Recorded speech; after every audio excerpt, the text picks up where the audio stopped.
Hello everybody, Sir Nick Justice here with Drop the Spotlight, and here with me today is... George Buza.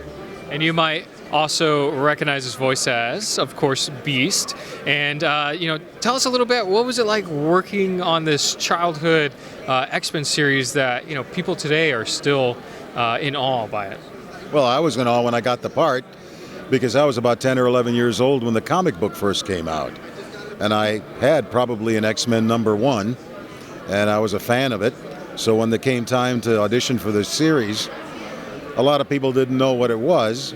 I did. And it was a very exciting thing because it was a chance to be a part of something that was a part of my childhood. Yeah. So it was almost like a dream come true. Yeah. I mean, I never thought that from buying that comic book back in the early 60s that I'd be sitting here over 50 years later signing autographs as the Beast. Yeah. It's quite remarkable. Well, very cool. And, of course, with today's X-Men series, one thing I kind of noticed, you don't see a whole lot of Sentinels, if I'm saying that correctly, in the movies. Do you see any type of projection of that coming back into, the big battle of, the mutants versus the robots? Quite frankly, no. I think they've kind of beat the X-Men series to death. Between you and me, there have been a lot of X-Men movies.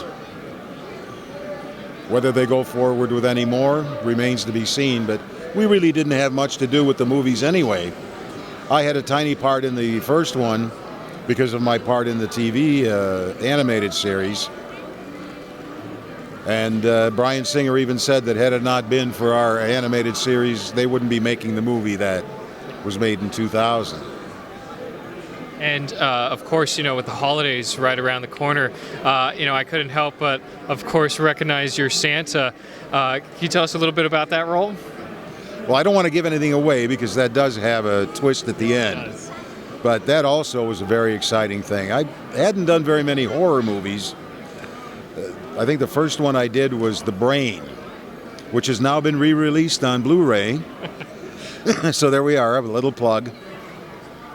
But when I read the script, that was a three short stories that have been woven together under one theme. And I'd played several Santa Clauses before in Hallmark movies. And this is about as far away from a Hallmark movie as you can get. Highly recommend checking it out if you haven't already. It was a really awesome woven story, as you mentioned. 80% rating on Rotten Tomatoes, which is pretty darn good. Especially for Rotten Tomatoes nowadays. Yeah. Well, awesome. And, of course, where can we check you out on social media? Nowhere. I don't do that. Okay. That's fine. Sorry. Well, for the fans out there, who aren't here able to check you out, what do you have for the X-Men fans out there? What do I have? I have a table full of photographs and a lot of good memories. And X-Men is going to be re-released on Disney Plus, which is now streaming.